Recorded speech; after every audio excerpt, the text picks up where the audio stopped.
जय हिंद ब्रियान। हाँ, पूरे भारत में किसी भी राज्य से हो, चाहे मेल हो चाहे फीमेल हो, अगर आप लोग इंडियन आर्मी अग्निवीर पेपर की तैयारी कर रहे हो, चाहे जीडी ट्रेड की, चाहे ट्रेड में, चाहे डब्ल्यूएमपी, चाहे टीए एग्जाम की तैयारी कर रहे हैं, तो आप लोगों के लिए मैथ का बिल्कुल बेसिक से चैप्टर वाइज क्लास स्टार्ट कर दिए हैं दोस्त। और आप लोगों के लिए आज का जो हमारा चैप्टर रहने वाला है औसत, यानी इंग्लिश में बोले तो एवरेज रहने वाला है। देखिए दोस्तों, पार्ट नंबर 1 हम कल पढ़ चुके हैं, आज पार्ट नंबर 2 है। तो आप लोगों के लिए सबसे पहले, अगर आप लोग पार्ट नंबर 1 का क्लास नहीं किए होंगे तो सबसे पहले उसको आप लोग कर लीजिएगा दोस्त, क्योंकि आपको पहले बेसिक से याद होना चाहिए कैसे क्या होता है। तो उनका क्लास करने के लिए आपको इसी क्लास के डिस्क्रिप्शन बॉक्स में प्लेलिस्ट का लिंक दिया गया है। वहाँ पे जब क्लिक करेंगे तो पूरा पिछला क्लास जितना भी हुआ है शुरू से लेकर तो अब तक का पूरा क्लास वहाँ पे मिल जाएगा। तो दोस्तों, यही उम्मीद करूँगा कि आप लोग अपनी पढ़ाई अच्छे तरह से कर रहे होंगे। और चलिए, आज का हमारा पार्ट नंबर 2 है, तो इसको हम क्वेश्चन को अलग ही टाइप का आज पढ़ेंगे। तो चलिए क्वेश्चन को शुरुआत करते हैं, और बहुत ही ध्यानपूर्वक आप लोगों के लिए कॉपी पेन लेके बैठ जाना है और अच्छे से पढ़ना होगा। तो दोस्तों, हम यहाँ पे क्वेश्चन को लिख चुके हैं। क्वेश्चन हमारा क्या है कि 10, 30, 40 यक्स का औसत 25 है, तो यक्स का मान बताओ। यानी इस वाले यक्स का आपको मान बताना होगा। तो क्वेश्चन को हम यहाँ पे लिखेंगे 10 प्लस 30 प्लस 40 प्लस यक्स बराबर 25। ठीक है, इसको लिखने के बाद में हम लोग क्या पढ़ते हैं कि पदों का योग बटे पदों की संख्या। तो इस बार क्या करेंगे कि पद जितने भी होंगे उनको हम इस औसत में गुणा कर देंगे। कितने हैं पद? 1 2 3 4, 4 पद दिए हैं, तो इन 25 वाला जो औसत है इसी औसत में 4 का गुणा कर देंगे। ठीक है दोस्त। और यहाँ पे जो हमारा यहाँ पे योग बैठ रहा है, जैसे 40 30 70, 70 1 80, 80 एक्स हो जाएगा, मतलब 80 प्लस एक्स हो जाएगा बराबर में 25 चौको कितना होगा? 100 हो जाएगा। 25 चौको 100। तो यहाँ पे हम क्या करेंगे आप लोग कि एक्स जो है इसको बराबर में लिखने के बाद में यहाँ पे जो 80 है, 80 जब इस 100 के इस साइड में आएगा तो माइनस में हो जाएगा, क्योंकि इस साइड में प्लस में है, तो इस साइड में जब आएगा तो माइनस में होगा। यानी 100 माइनस 80 हो जाएगा। तो 100 में से 80 जब घटेगा तो कितना बचेगा? 20 बचेगा। तो यही 20 हमारा आंसर हो जाएगा, जो कि एक्स का मान 20 है। यहाँ पे नेक्स्ट क्वेश्चन हमारा लिखा चुका है कि 5 संख्याओं का औसत 30 है, इनमें से प्रथम 4 का औसत 20 है, तो बाकी का जो औसत बचा है उसका औसत बताओ। यानी हम यहाँ पे आप लोगों के लिए हर एक टाइप का एक ही क्वेश्चन करा रहा हूँ दोस्त, क्योंकि टाइम ज़्यादा लग जाएगा, इसलिए आपको यहाँ पे एक ही क्वेश्चन को एक ही टाइप का करा रहा हूँ। और यहाँ पे दूसरा टाइप है, तो इस टाइप को क्या कहता है प्रश्न कि 5 संख्याओं का औसत 30 है, इनमें से, यानी किसमें? 5 संख्याओं का औसत 30 है, इसी संख्या में यानी 5 में से इनमें से प्रथम 4 का औसत 20 है, तो बाकी जो बचा एक का औसत वो क्या है? यानी यहाँ पे 5 संख्या का औसत क्या दिया है? 30 दिया है। तो इस जब औसत में हम 5 का गुणा करेंगे तो योग निकल जाएगा। तो यहाँ पे हम 5 का गुणा कर देंगे, 30 का गुणा 5 में करेंगे, 3 5 15, यहाँ पे 150 हमारा योग आ गया। और यहाँ से इनमें से प्रथम 4 का औसत 20 है, यानी इसी 5 में से प्रथम 4 का औसत जो दिया है वो 20 दिया है। तो यहाँ पे 4 का गुणा कर देंगे, योग आ जाएगा 20 चौक 80। यहाँ पे 80 आ चुका है, यानी 5 में से 4 गया तो बचा एक, यहाँ पे बचा है। ठीक है, यहाँ पे 5 में से 4 का निकल चुका है तो एक बचा है। तो एक का मान आपसे पूछ रहा है, तो एक का मान कैसे क्या करेंगे कि 5 का जो योग दिया है ये 150 दिया है, 4 का मान योग बात करें तो 80 है, तो इसी में से माइनस कर देंगे, 0 से 0 चल जाएगा।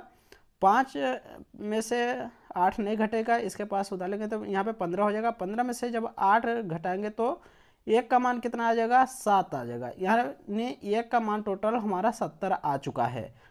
5 संख्या का औसत 30 है, इनमें से प्रथम 4 का औसत 20 है, तो बाकी का औसत 70 है। 70 हमारा आंसर हो जाएगा। नेक्स्ट क्वेश्चन है हमारा कि किसी परीक्षा में 8 विद्यार्थियों द्वारा प्राप्त अंकों का जो औसत है 50 है, तथा अन्य 12 विद्यार्थियों के अंकों का औसत 80 है, तो सभी विद्यार्थियों के औसत अंक बताओ। तो सभी विद्यार्थी यानी सबसे पहले हम क्वेश्चन को लिखेंगे कि 8 विद्यार्थियों का औसत अंक 50 है, तो हम यहाँ पे 50 लिख लेंगे।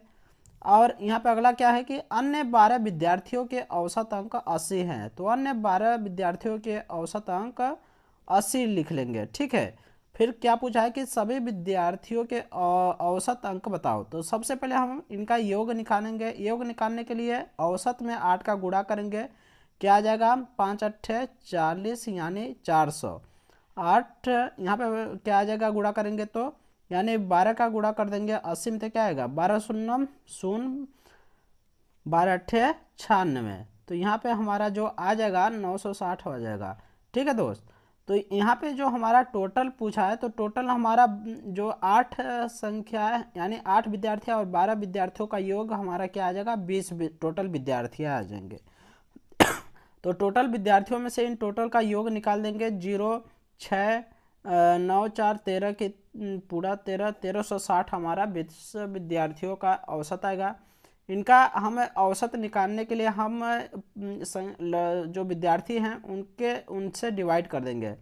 जब 0 से 0 कट जाएगा, 2 छक्का 12, 1 बचा 2 अट्ठे 16 यानी 68 हमारा आंसर आ जाएगा। जो किसी परीक्षा के 8 विद्यार्थियों द्वारा प्राप्त अंकों का औसत 50 है तथा अन्य 12 विद्यार्थियों के अंकों का औसत 80 है, तो सभी विद्यार्थियों के औसत अंक क्या होगा। तो सभी विद्यार्थियों को हम जोड़ के 20, यहाँ पे इनका योग जोड़ के यहाँ पे 20 विद्यार्थियों से डिवाइड कर देंगे, 68 हमारा आंसर आ जाएगा, यानी सभी विद्यार्थियों का औसत अंक 68 है। नेक्स्ट क्वेश्चन है कि 40 लड़कों का औसत भार 60 kg है, यदि इसमें अध्यापक का भार जोड़ दे तो औसत भार 1 kg बढ़ जाता है, तो अध्यापक का भार क्या बताओ। यानी अगर आपको जोड़ने को बात कहे या घटाने की बात कहे तो आप लोग वहाँ पे प्लस माइनस कर लेना, लेकिन हम एक ही टाइप का यहाँ पे कराऊंगा। 40 लड़कों का औसत भार, 40 लड़कों का औसत भार कितना दिया है 60 दिया है। जब इन दोनों का गुणा करेंगे हमारा योग कितना आएगा, तो आप बोलेंगे जब 40 का गुणा 60 में करेंगे तो योग हमारा 2400 आ जाएगा। ठीक है, 2400 आ जाएगा। इसमें अध्यापक का भार जोड़ दे, यानी यहाँ पे 40 पहले से ही लड़के थे, इसमें से एक अध्यापक का भार जोड़ देंगे तो कितना आएगा, एक जोड़ देंगे अध्यापक का भार तो 41 लोग हो जाएंगे। इनमें से क्या कहा कि 1 kg बढ़ जाता है, यानी 61 हो जाता है। पहले 60 था, अब 61 हो जाता है अध्यापक का भार जोड़ने पर। ठीक है, तो इनका जब गुणा करेंगे तो यहाँ पे क्या आ जाएगा, आप लोग जब 41 में गुणा 61 का करेंगे तो 2501 हमारा उत्तर यानी योग आ जाएगा। इसके बाद में क्या पूछा है कि अध्यापक का भार बताओ। यानी सबसे पहले जब बिना अध्यापक के पहले का भार 2400 योग था, अध्यापक जोड़ने के बाद में टोटल योग जो आया है 2501 आया है। यानी जब इनका हम अध्यापक का भार निकालने के लिए सबसे पहले हम इनका अंतर लेंगे, दोनों का अंतर क्या आएगा, तो इनको आप लोग घटा लेना। 2500 सबसे पहले ऊपर लिखना, 2400 लास्ट में लिखना। तो जब इसको हम लिखेंगे तो यहाँ पे जो उत्तर आएगा 101 आएगा। ठीक है, तो अध्यापक का भार 101 हमारा उत्तर आ जाएगा। दोस्तों यहाँ पे हमारा नेक्स्ट क्वेश्चन है कि 2 लड़कों की औसत आयु 18 वर्ष है, यदि दोनों की आयु का अनुपात 4:2 है तो बड़े लड़के की आयु बताओ। यहाँ पे आप क्या करेंगे, 2 लड़कों की औसत आयु 18 वर्ष है, तो सबसे पहले हम एक साइड में अनुपात लिख लेंगे, अनुपात, और एक साइड में औसत लिख लेंगे। ठीक है, औसत। तो इसको जब हम सॉल्व करेंगे तो एक साइड में अनुपात क्या है, अनुपात का मान 4:2 है। औसत कितना है, औसत कितना है दोस्त, तो औसत आप बोलेंगे 18 वर्ष है। कितना है 18 वर्ष। यहाँ पे आपको पहले भी बताया था कि जब 2 लड़के हैं तो यहाँ पे 2 का गुणा कर देंगे, यानी 18 दूनी 36 हमारा योग आ जाएगा।